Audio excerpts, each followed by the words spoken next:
We know. Oh, so you can, I slide over. Yeah. Right, let's go chair. That's my stuff. So we need to be up. I'm by my nameplate. Okay, So, Wait. sounds bad, but it's not. all right. So I'm here. We really need to revisit it anyway, because the other one, Yeah. is their feedback. We get sent down that way. Yeah. They've not said anything back to that. You like? Okay, Yeah, but That, Vacation not done. is impressive. I didn't even see that walking in. How did you not see that? We had a little, You contest don't, and then at you- work today. Yeah. So I was the recipient of the Ted Lasso. There you go. I see it. Very pleased. No, I think you're right, and their commitments, not No that, arguments. don't maybe fit quite as well into what we're doing. Yeah, especially the right in, right out. On Yeah. 128, there's I things- feel like we need to head out west or something. These guys horse sound outside. Oh, yeah. That is a big part of it, but also because like the HH. You get arrested. Yeah, I know. Look at that. It's changing I mean, roads that's impressive. and things that those developments need now. Yeah, So it's just. Are we ready with the recording? We are all set. We're live streaming Donna and here. recording. Land Nothing's out going, there. Is she online? long, they're really going to work on that. So, Coming up on us too. well, I good. don't recall. Keep Just it a forum working. text so long ago and I got so many replies instantly and didn't. commit it. So you have to get started, but here's my story about Donna. She was peeling out on Beardsley today at the intersection with Beardsley and 28, and I happened to be going south headed to 5. I didn't know it was her. Something falls out of this large SUV. And then she pulls around. I think there it's Donna. So I'm honking. Of course, she's paying no attention, but the driver next to me notices. So I just go around him as fast as I can. I just pull right in the middle of the intersection, stop my car and get out and get the box that fell out of her car. So I was really hoping she's gonna be here tonight. It's So you can hold a, it for ransom. well, yeah, it's a filter for her HVAC unit. So it's very impressive. Could have been worse, could have been a Christmas gift. I love that story. I think it's hilarious that what are the odds that I'm going by at the same time and know the person that happened? That's Interesting. You're able to get your horse to the middle of the intersection. and get- a zippy little electric thing of a job. So, not a Tesla, I can't do that, but she's not here.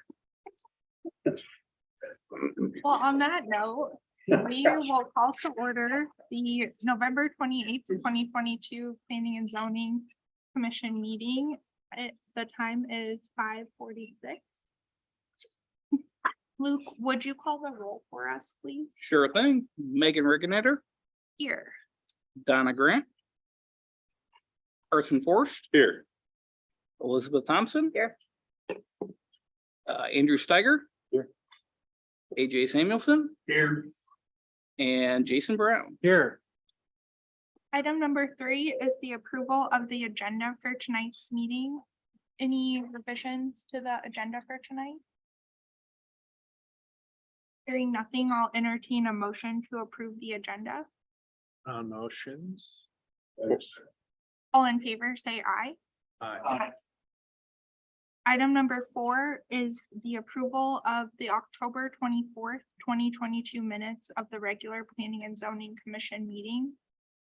Any revisions to the October 24th minutes? Hearing nothing, I'll entertain a motion to approve the October 24th, 2022 minute. Thompson, Milton. For a second. All in favor, say aye. Aye. Item number 5 is a public hearing and recommendation on a zoning amendment to change 1305 Sunset Drive from C2 Community Commercial to Infill Planned Unit Development. And since it's a public hearing, I will open the public hearing at 5:48 p.m.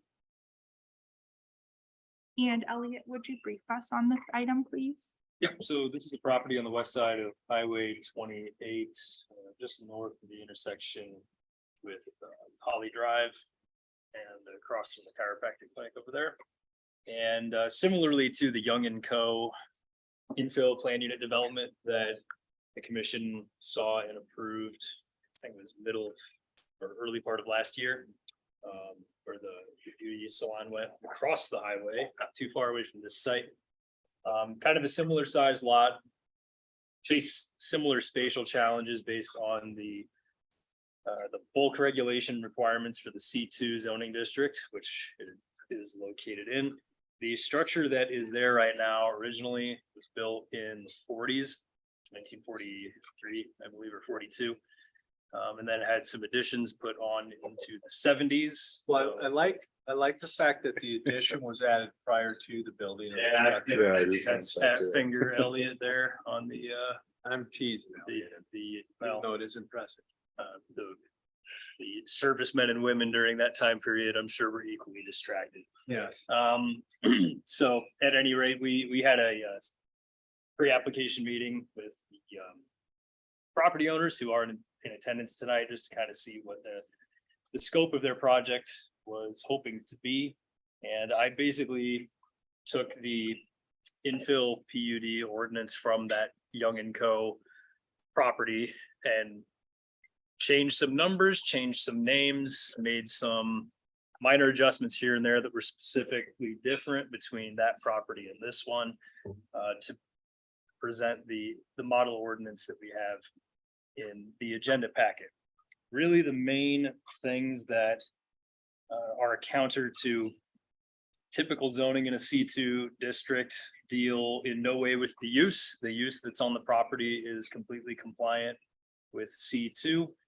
It's really just spatial. And in talking with the applicants, they are looking at doing some remodels and updating to that building to just modernize it, bring it into code and ADA, specifically ADA compliance.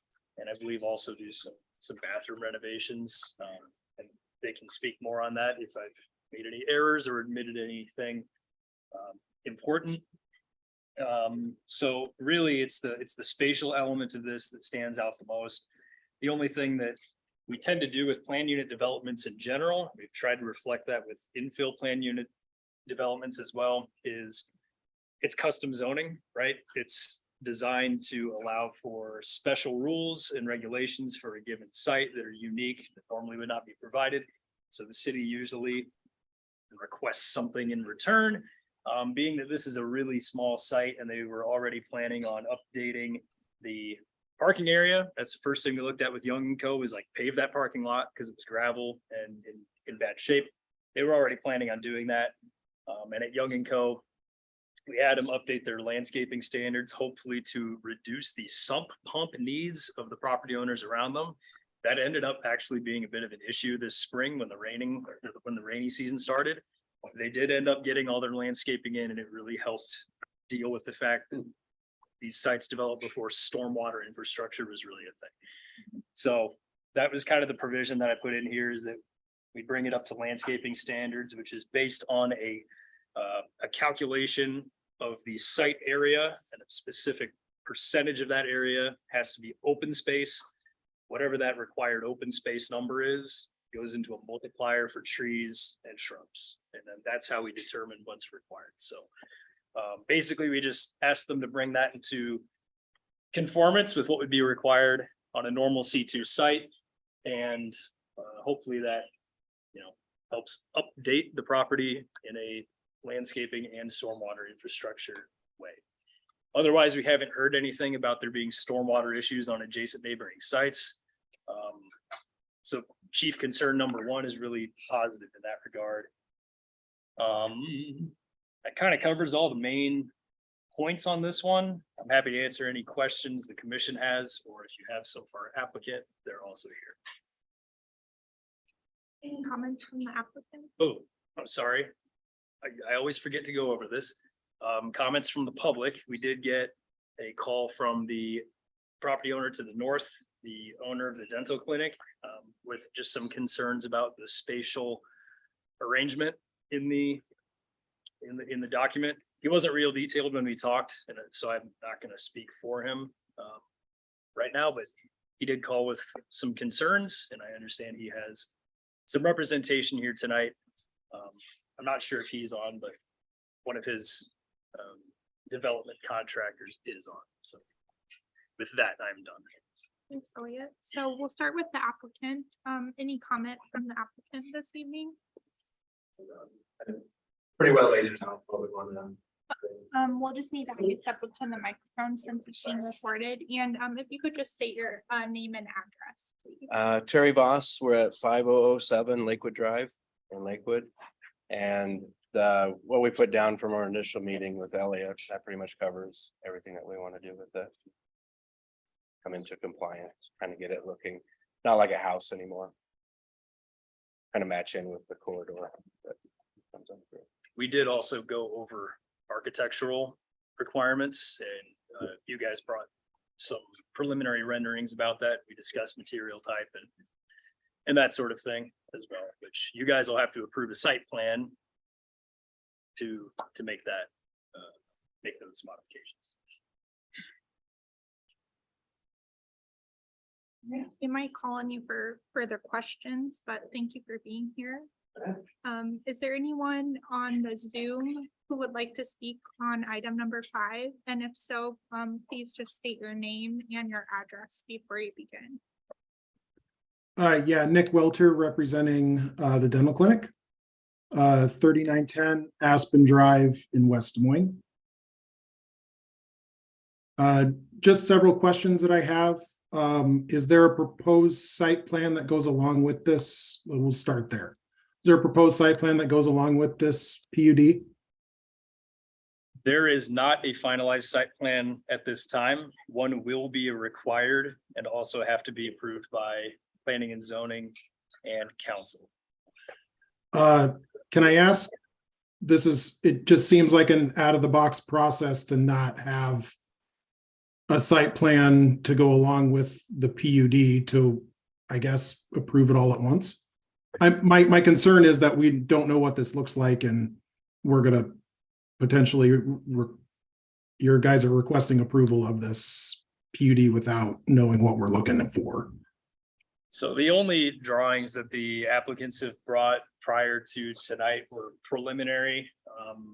And really what the chief concerns were on the north side and the west side of the property. They were getting pretty close to the lot lines. And so for the infill plan unit development proposal, they're just looking at a 0-foot setback on either of those. I think the design documents you brought to our office showed about 2 feet separation to that north lot line and a similar dimension on the west side. So that's what we know right now. We don't always have a site plan with a rezoning submittal. Okay. My next question is, and I guess concern is that by allowing them to build up against the property line, you are essentially adversely affecting the ability for the dental clinic to expand to their requirements based off of code requirements, IBC, those sorts of things. I guess. Well, so some? I can speak a little bit to that, Nick. The IBC generally requires, and it's also a fire code thing, generally it requires 10 feet of separation between buildings in most circumstances. If there are no firewall considerations being put into place. In our C2 zoning district, which the dental clinic is part of, the side yard setback is 10 feet. So the property that we're looking at here tonight, they would still be building within their parcel lines. There might be some personal considerations that the dental clinic might want to make when designing a site plan modification. I wouldn't comment on those, not knowing what they are at this time. I know we've had kind of a pre-app meeting sort of discussing options there.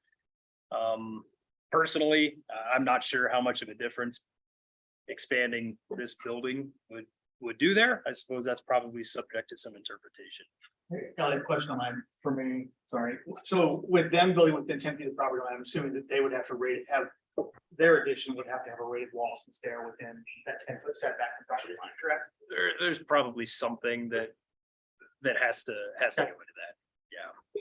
I don't know for certain. I'd probably actually defer to Tony Stravers, our building official. My guess would be, and again, not being the building official as well, so speaking a little bit out of my general knowledge of things, is if the setback on C2 normally is 10 foot, it's not that you can't build things closer together, right? You just gotta be It's able to just, fire separate. once you get 9 foot away, you've got to do certain things, right? If the zoning right now on adjacent property won't let anything be closer than 10 foot, then anything that gets built on this property, as long as it's on property lines, likely wouldn't have that requirement. Where there would be, I think, a potential issue in the future, if this were to be approved, would be a request from that property owner to do a variance or an IPUD, where they want to come closer than that 10-foot setback. So now they're coming in and saying, hey, we want to do something different too, that is outside of the norm, and we take them through this process as well. Then we would have to do that knowing that the two buildings are going to be closer than 10 feet together. Again, that's not necessarily a reason to say no. It's just the applicants need to understand that that may trigger future or additional expense as far as fire separation.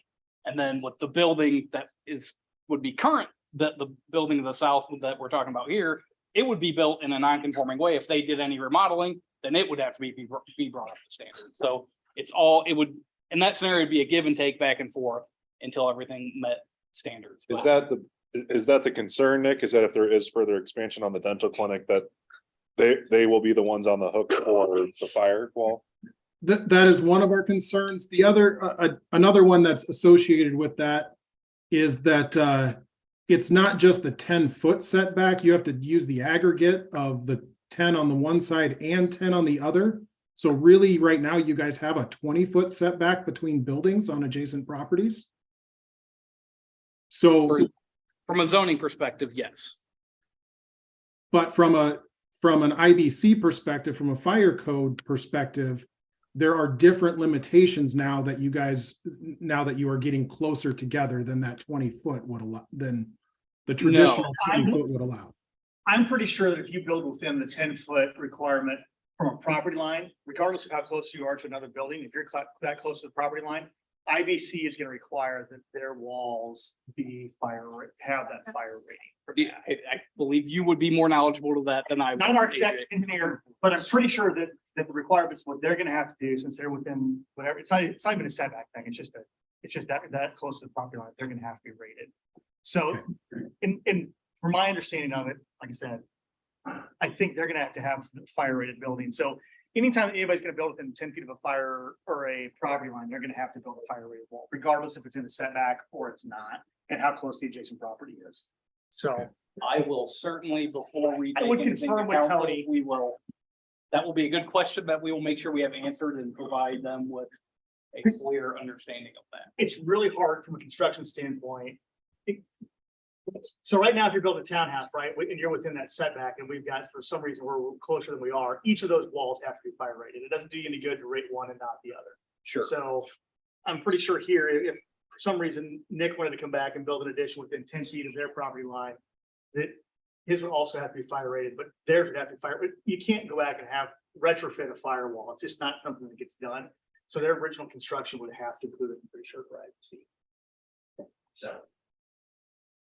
I can see. So- the rationale. Sure. So putting a little bit of an undue burden on the dental clinic and my client, I guess. You're gonna have to build a firewall if you build within 10 feet of the property line anyway. And they're gonna have to build a firewall if they're within 10 feet of their property line anyway. So I don't think you're changing anything from a firewall rating perspective. Okay. Okay. Next question I guess I have is from a stormwater perspective, since they are requesting a PUD, are they required to bring their entire property up to stormwater? When they go through the site plan approval process, are they going to have to bring their entire property up to stormwater management standards? With the infill plan unit development, projects, we've kind of relied on Tony Belizzi, our city engineer, for guidance on that. I'll be honest, I haven't consulted him on that particular side of this. I think with the other properties that we've done infill plan unit developments on, a lot of the groundwork that goes into it and the landscaping work helps address some of those concerns. I guess that's something for me to follow up with Tony Belizzi about. Yeah, with these properties that are developed and were built on 80 years ago. I guess I just don't have a great answer at this time, but that's a thing that would go into the site plan approval if it were determined that it were required.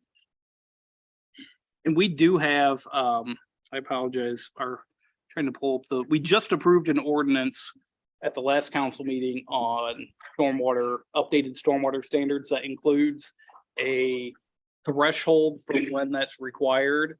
And I believe it's when you're adding, disturbing more than 10,000 square feet of a site. So it allows for some minor additions and things without having to bring things fully into compliance.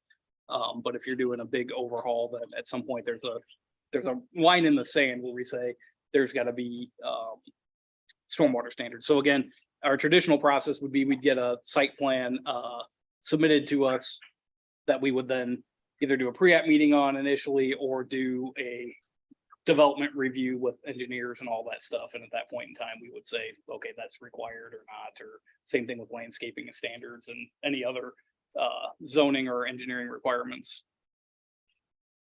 Okay. I guess I've got some nuts and bolts questions just in terms of how they would actually construct something up to the property line without going on to the other adjacent property. From that standpoint, but we can address those as they come. The other concern is from a foundation standpoint, there is a stormwater line that runs very close to that property line on the dental clinic side. Doing excavation and putting in a foundation right next to that would be, let's just say it would adversely affect that stormwater line for sure. Just something to be aware of.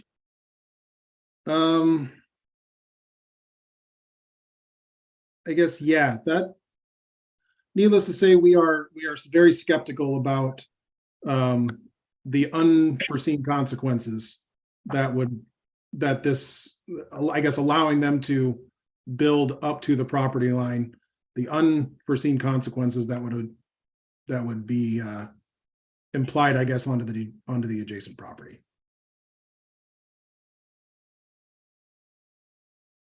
You, Nick.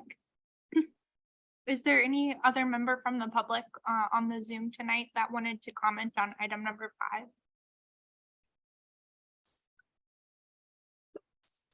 Hearing nothing, I will close the public hearing at 6:07 p.m.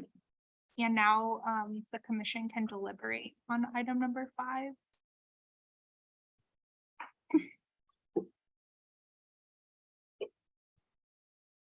Any additional comments? Just, I was finally able to find that new ordinance. So our new ordinance provides, basically the way it works, it says you have to provide stormwater detention. So it sets that standard and then it gives exemptions for when you don't need to. And the exemption is for redevelopments adding less than 10,000 square feet of new impervious surface. So 10,000 is enough. So would this qualify for that then, or that exemption? The whole lot's only 11,000 square feet, so I highly doubt that. Yeah. So. But Oh, sorry. there would be concessions made on landscaping, like what helped out at Young and Co. So improvements, even though they're not. Yeah, Yeah. that kind of thing helps stormwater Right. immensely, more so than you might realize. And it sounds like a lot of the concerns that Nick brought up are things that we should consider during our site plan review. And so it, they're excellent concerns to bring forward, but it's not really the point in the process that we consider those things. And I think the bosses are waiting for this step to resolve itself before throwing a ton of resources at the engineering side of things, which is hopefully gonna answer some of those concerns. And I'm sure whoever their client is will be in touch with Nick and whoever else to, not hit storm lines and be mindful of the infrastructure necessary. Any other comments from the commission? Hearing nothing, I will entertain a motion to approve the zoning amendment to change 1305 Sunset Drive from C2 Community Commercial to the infill planned unit development. Real quick, did we close the public hearing? We did at Okay. 6:07. 6:07, thank you. I missed it. My bad. Nope. Okay. Anyone have a motion? Brown motions. Or second. Luke, would you call the roll, please? Sure. Megan Reginator, Aye.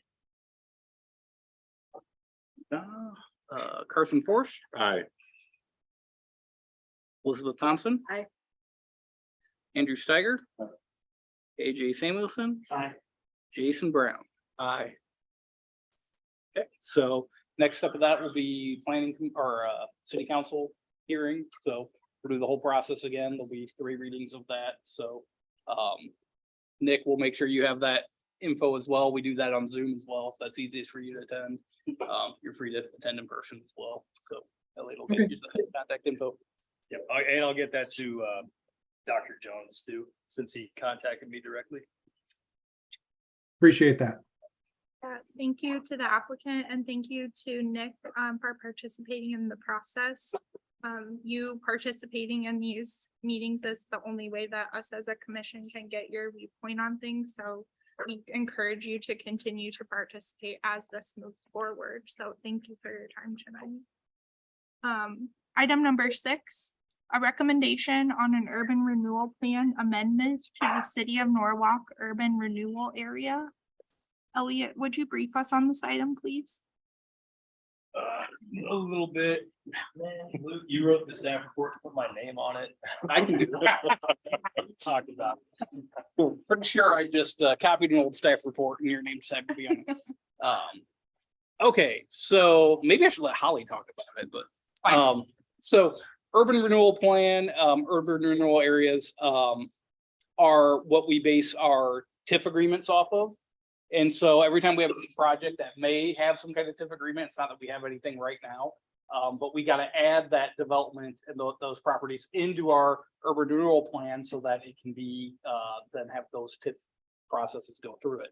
So prior to any of that happening and city council holding a public hearing, planning and zoning commission needs to, I believe it says, consider and recommend.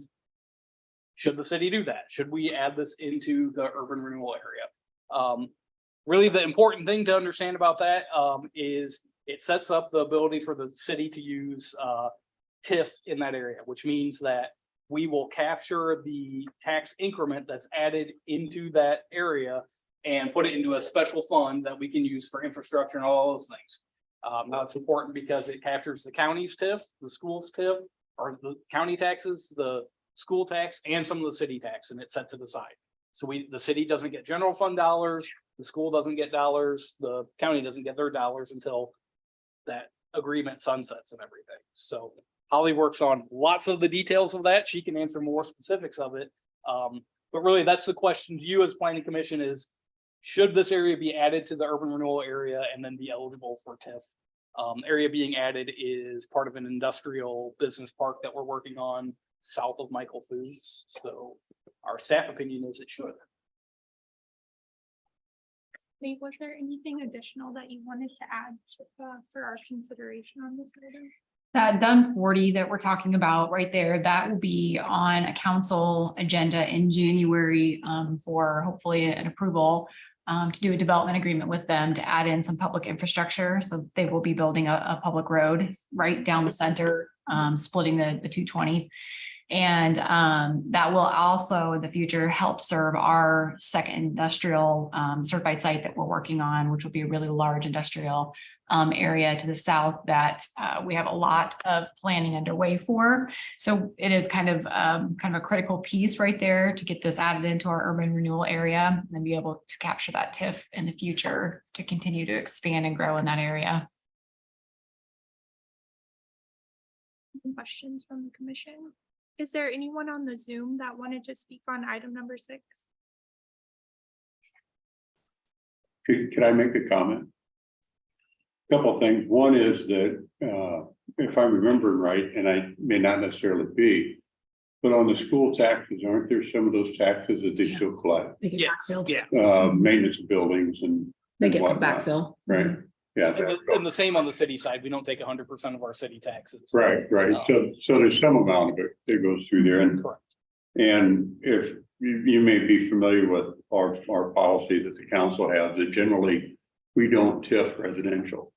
But we look at commercial and industrial because there are no children that come out of commercial and industrial, so it's not a suffering part on the school, you know. The other thing, for what it's worth, my personal opinion is that this is a real key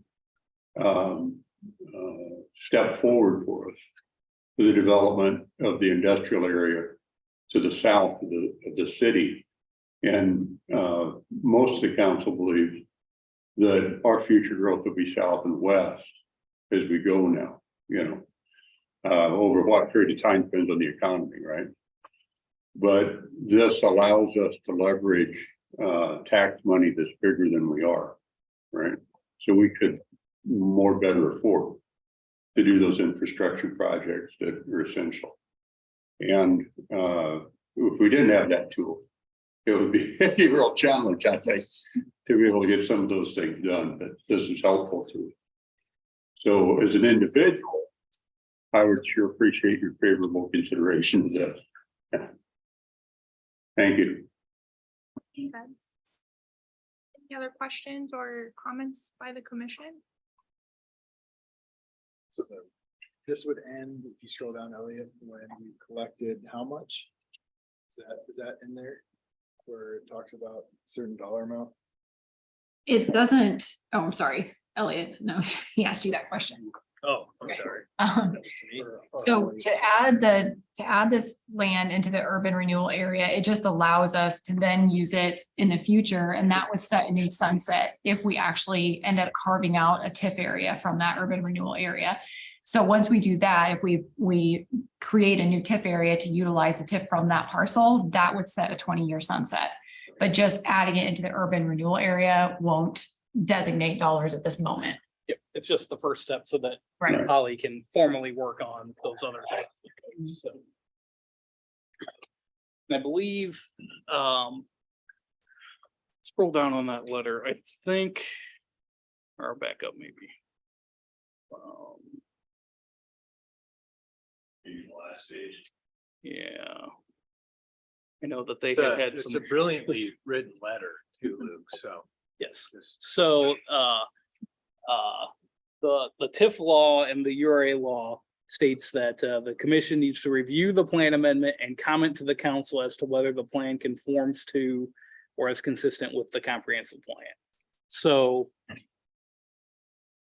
you technically don't really even need to make like a motion if you didn't want to. It's just, you're supposed to review and comment. So, we've always done that as a motion saying, yes, this conforms with our comprehensive plan. So that would be the kind of formal motion we'd be looking for, which from a staff perspective, we approved our new comprehensive plan at the last council meeting and it's industrial in that area, so. Any other questions or deliberation? And if nothing, anyone comfortable making a motion? Second motion. Thompson second. Luke, could you call the roll, please? Sure thing. Megan Regenator, Aye. Carson Forrest, Aye. Elizabeth Thompson, Aye. Andrew Steiger. AJ Samuelson, Aye. Jason Brown. Aye. All right, item number 7 is city council update from Ed Cool. Yes, ma'am. Thank you. A few things we did at the last council meeting, actually quite a few things, but the things that pertain to your area of concern, I think. We've paid off made another payment on the bike trail that leads to the Great Western Trail and got that caught up. And we set a hearing date for the urban renewal area, which is what you folks are just acting on. We executed the easements on the interchange at 28 in Beardsley, where you recall we had to put in that drive there to make up for lack of access, which we changed the interchange. And we also accepted the infrastructure for Hughes Century Crossing Plot 6. And I noticed on the way down here that they were pouring concrete in the dark for the turn lane to come off 28 to get into the street. So I'm pleased that they're making progress on that. And we also accepted infrastructure and approved the Holland Point Plot 2, which is the area where I think it's a townhome area on the west end of that they have all the streets in there now. And we also did a settlement agreement. We put the sewer, our private company put the sewer in for us. It ran along the south side of the lake on the west end. And it was pretty shabby workmanship by one of the subs on lawns and the backyards out there to reconstruct them. So in the end, they were right and the sub would be wrong.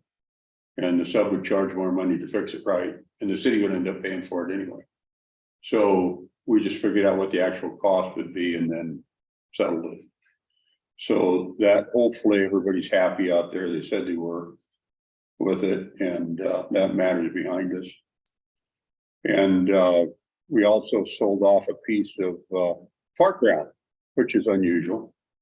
But Orchard Hills Park, there were two property owners there that maybe didn't cast as close an eye on their paperwork when they bought their houses and the lot lines, and mistakenly thought that they had about 8 more feet of the park, I think, and had put in several improvements in there.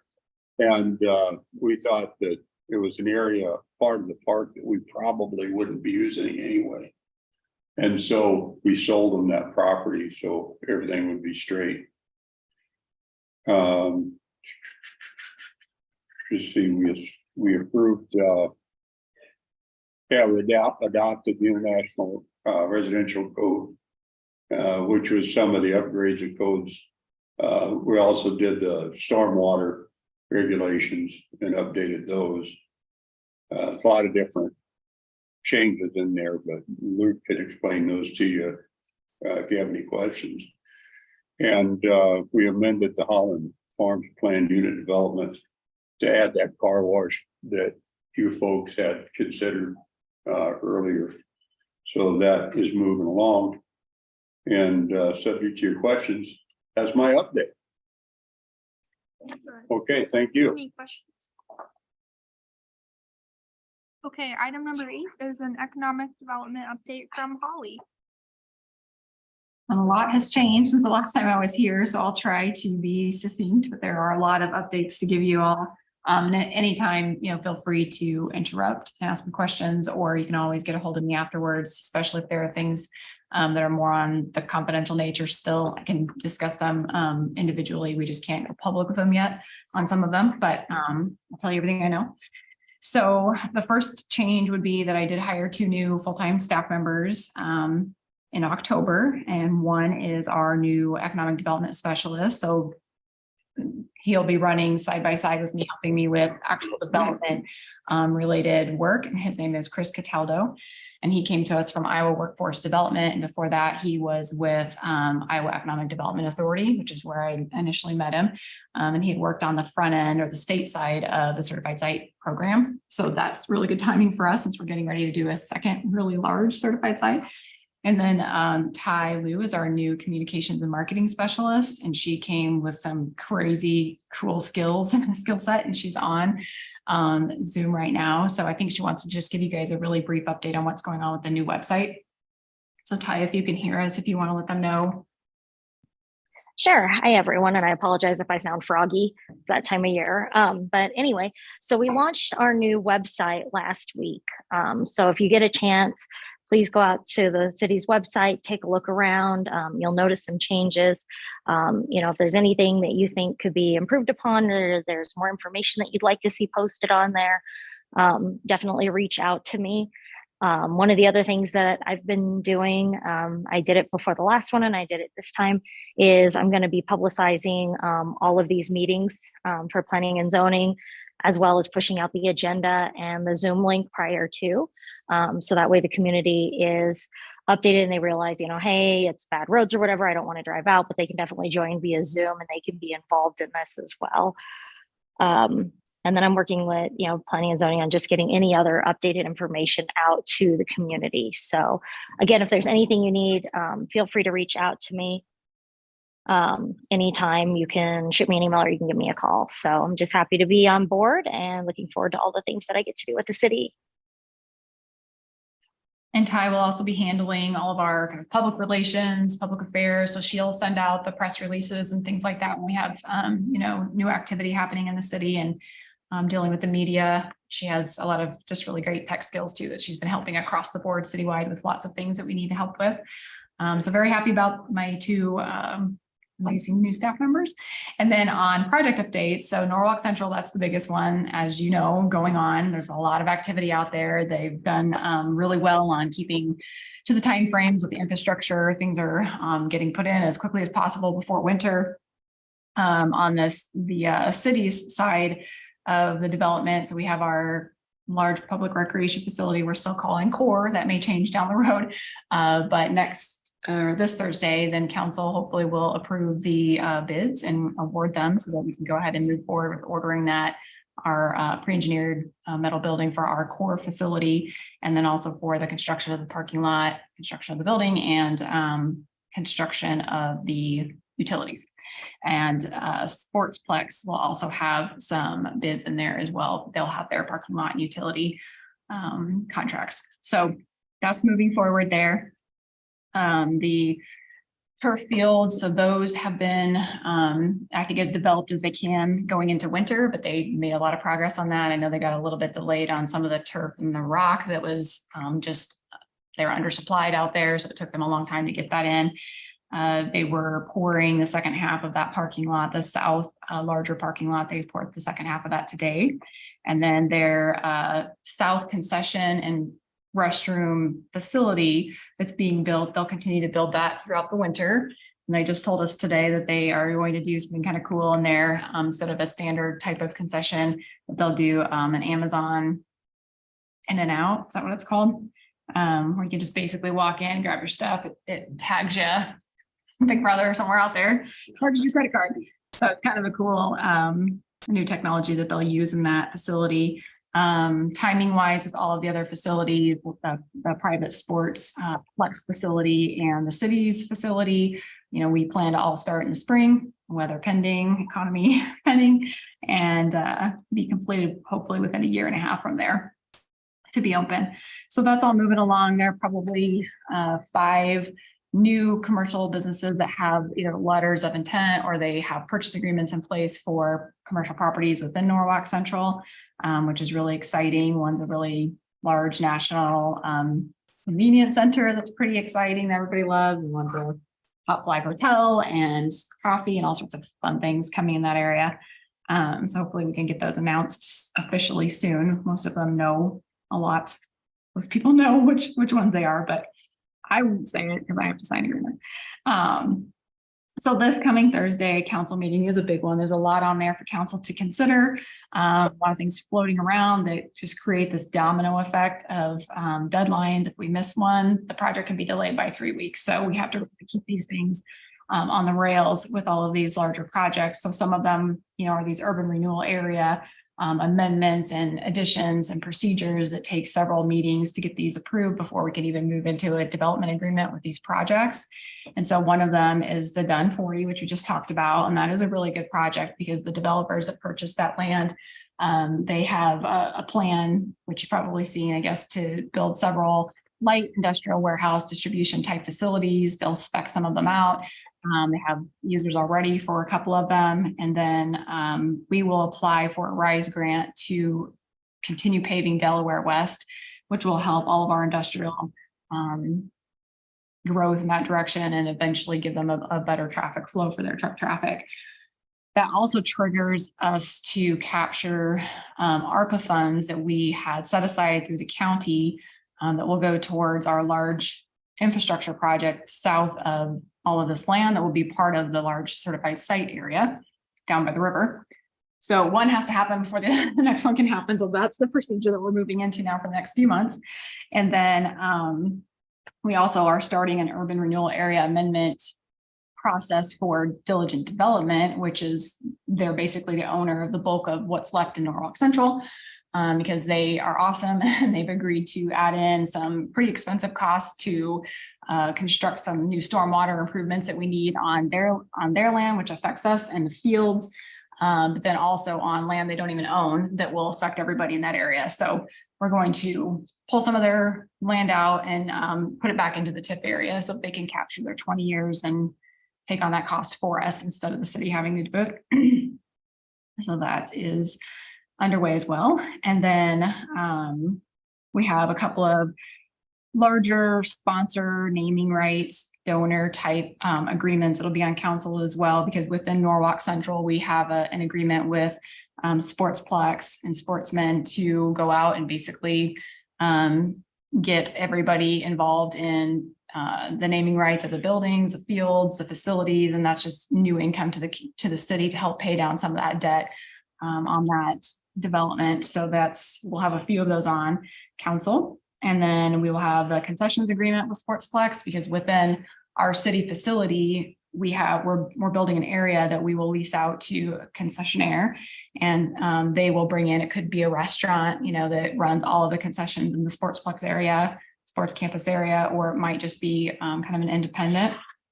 But either way, we have a pretty large agreement with them on that because the city will just essentially get kind of a commission or a split of their profits just for using our facility, which is pretty nice.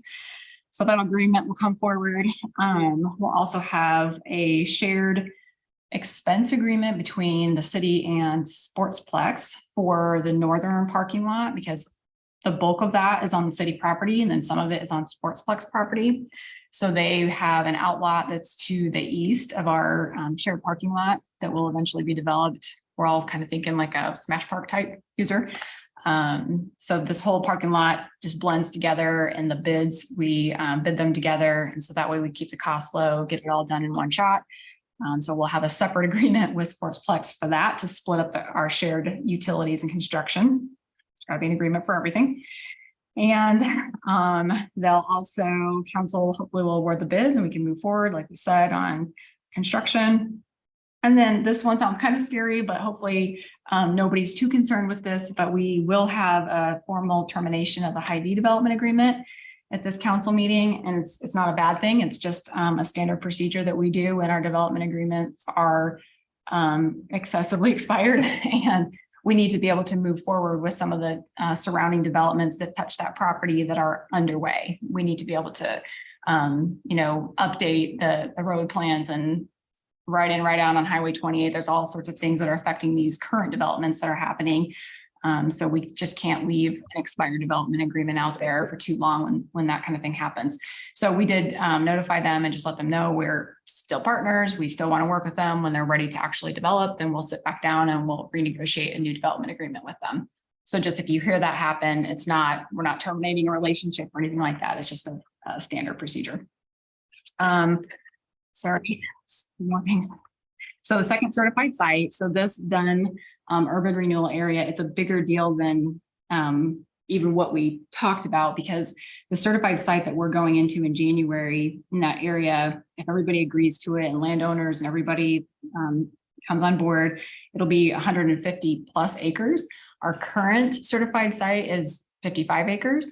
And so it's going to be a really large area, which is super good for Norwalk, because we've had, I don't even know how many enormous RFPs sent to us from the state in the last couple of years that we were just passed by because our land wasn't certified. So we have the land, we have the infrastructure to it. It's right next to another certified site, but we got passed by because it wasn't coined certified. So we're moving forward with that process. And like I said, it also triggers that extra grant funding from the county when we're able to do that. And a RISE grant, you have, you score higher in the RISE grant application if you have a certified site. So that's a big deal. And that also kind of triggers our Southwest Industrial Corridor plan that we hope someday will take us all the way out to I-35. And that's just a game changer for all of the metro if we can manage that eventually. I may not be alive when that is completed. Depends on the county. Yeah, that's my economy in the next few years. And then LaCourcia, I don't know if you guys heard about what's going on with them, but it's a really good thing for the current owners, or the old owners, I guess, at this point, the Eck houses. So they sold the business to a new company. It's a really large pork producer, so it's a good company. It's called Vanda Rose.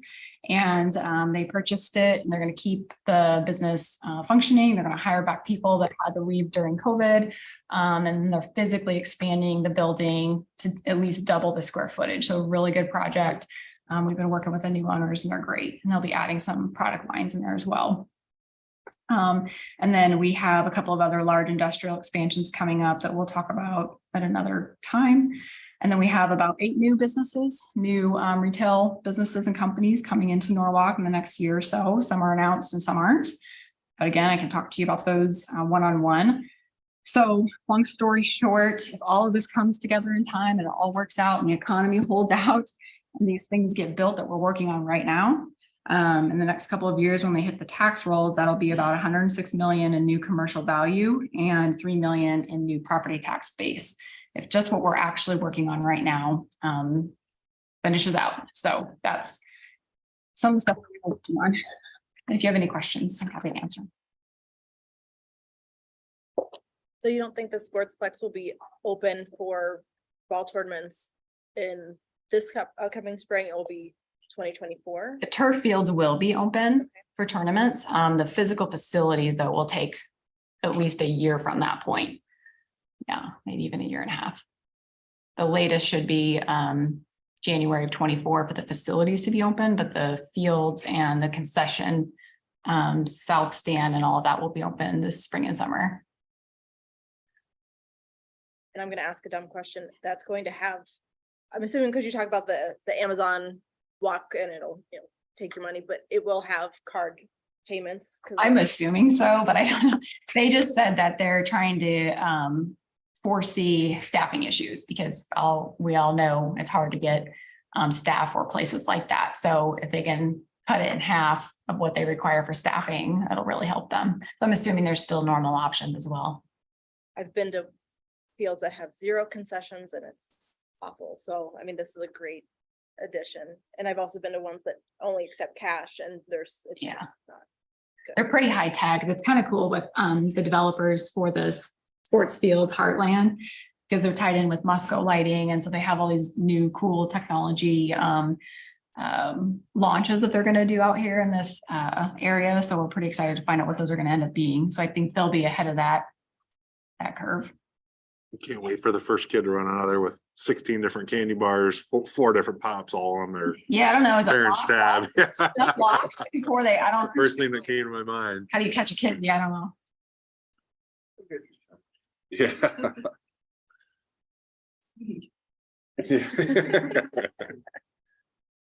Any other questions for Holly? Thank you so much for the update, Holly. Okay. Item number 9, community development update from Lou. Yeah, just a quick few things. Ed mentioned our stormwater and residential code updates.